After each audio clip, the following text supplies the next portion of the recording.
Y para hablar de este tema estamos con el viceministro de Coordinación Gubernamental, Israel Alanoca. Viceministro, buenos días y gracias por estar con nosotros. Varios dirigentes de las departamentales de la Central Obrera Boliviana han salido a cuestionar a Juan Carlos Huarachi y a pedirle que levante los bloqueos. ¿Qué opina usted de la posición del Ejecutivo de la COP?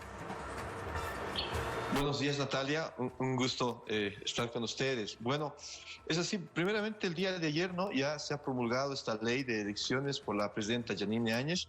Y bueno, ya no hay excusa para que ningún dirigente de la Central Obrera Boliviana ya pueda seguir con estas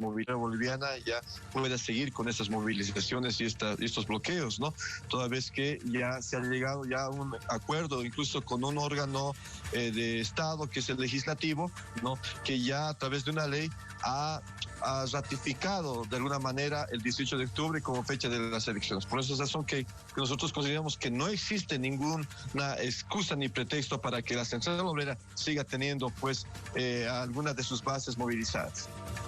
Ministro, buenos días. Lo saluda Gabriel Oviedo desde Santa Cruz. El representante de la Central Obrera Boliviana asegura que no fueron tomados en cuenta todos los puntos en el pliego petitorio que ellos tenían. No era solamente la fecha de las elecciones. ¿Cuáles eran estos otros puntos que no permiten que se levanten aún los bloqueos?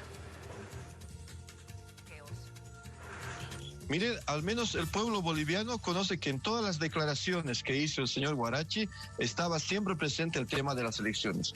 Ese era la mayor demanda que ellos tenían, ¿no? Ahora bien, lo que menciona el señor Huarachi, que no los han invitado, no sé, no han sido parte de estos acuerdos, eso es falso. Por ejemplo, el órgano ejecutivo invitó al señor Huarachi, ¿no? Y hay que recordar al pueblo boliviano que el señor Huarachi no vino a la invitación, no asistió a la invitación del día domingo pasado. Por otro lado, también el órgano ejecutivo invitó a la COP, ellos fueron, pero salieron de ahí, ¿no? Sin llegar a un acuerdo. Es decir, todos los órganos, el órgano electoral, el órgano legislativo y también el órgano ejecutivo, hicieron y invitaron a estas reuniones de diálogo, ¿no? Sin embargo, nosotros hemos lamentado, por ejemplo, la inasistencia de Huarachi al diálogo que hizo la presidenta Yanine Áñez. Ahora, todos estos órganos han convergido para que se pueda tener ya esta fecha, ratificar esta fecha del 18 de octubre como fecha de las elecciones y como les decía antes, ya no existe excusa, ¿no?, para que ellos sigan persistiendo en sus bloqueos y movilizaciones. Ahora, viceministro, el MAS con sus principales líderes y asambleístas han pedido que se desbloquee el país, pero Juan Carlos Huarachi aún no lo hace. ¿A qué cree que se debe esta actitud? Bueno, hay una actitud intransigente, ¿no es cierto? Y la verdad, nosotros no comprendemos porque hay que recordar que tanto el órgano legislativo está, pues, aún tiene los 2/3 del movimiento al socialismo, ¿no es cierto? Entonces, nosotros ya estamos sorprendidos por qué estas actitudes. Sin embargo, no, hay que recordar que existe ya una denuncia que presentaron varias autoridades, entre ellos el ministro de la Presidencia, ante el Ministerio Público en contra del señor Huarachi, ¿no es cierto?, por delitos que se habría cometido, ¿no?, en contra de la salud pública y en contra también los bienes muebles del Estado. Por lo tanto, nosotros vamos a hacer seguimiento a este tema, ¿no?, porque no puede seguir estos bloqueos. Han ocurrido muchas muertes a falta del oxígeno, de medicamentos e incluso la alimentación. Por lo tanto, ya no puede existir estos bloqueos, estimada Natalia.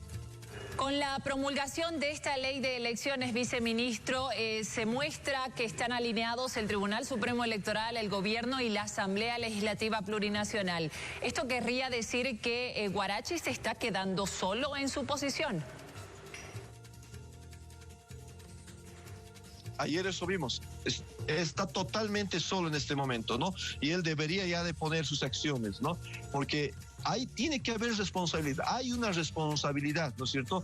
Por más que una persona tenga el derecho legítimo constitucional a la huelga, a la protesta, pero estos derechos acaban cuando empiezan los derechos de los demás. Y aquí han ocurrido actos contrarios a la Constitución, contrarios a la ley, y estos actos van a tener que ser investigados, procesados y sancionados. Ahora, ¿cómo ve usted lo que ocurre en el país en estos momentos, viceministro, con un consenso, una ley de elecciones aprobada y que los bloqueos aún se mantengan? Eso es lo que en este momento nos está preocupando, ¿no? Sin embargo, quiero recordar algo. Mire, más o menos de 130, aproximadamente 130 bloqueos que había en todo Bolivia hasta el día de ayer, nos han informado que más del 50% ya han cesado. Y eso es para nosotros algo que nos conmueve de alegría, porque la misma gente se ha dado cuenta, ¿no?, que estos bloqueos no nos llevan a nada, sino a que pueden propagar incluso más el contagio del coronavirus, ¿no? Entonces ese es el reporte que hemos tenido ayer del Viceministerio de Gobierno, ¿no?, que nos decían que ya más del 50% ya ha cesado en bloqueos y movilizaciones. Solamente hay lugares, por ejemplo, en el Chapare, ¿no?, y en La Paz, en ciertas provincias que aún todavía persisten los bloqueos, pero nosotros llamamos a la reflexión a los ciudadanos bolivianos, ¿no?, para que ya puedan levantar estos bloqueos, ¿no?, porque esto hace mucho mal a nuestro país. Viceministro, ¿y qué ve usted detrás de la posición drástica que ha asumido el máximo representante de la COP? ¿Hay intransigencia, hay una reivindicación social justificada o hay intereses políticos? ¿Cómo podría haber reivindicación social cuando ellos han atentado contra la vida y la salud de los bolivianos?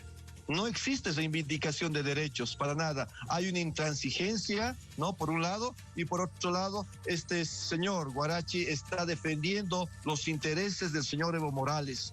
Así de sencillo es. Realmente ha llevado este señor a todo lo malo a la Central Obrera Boliviana. La Central Boliviana ya no se caracteriza como esta institución que defendía y protegía derechos de los bolivianos. Ya no.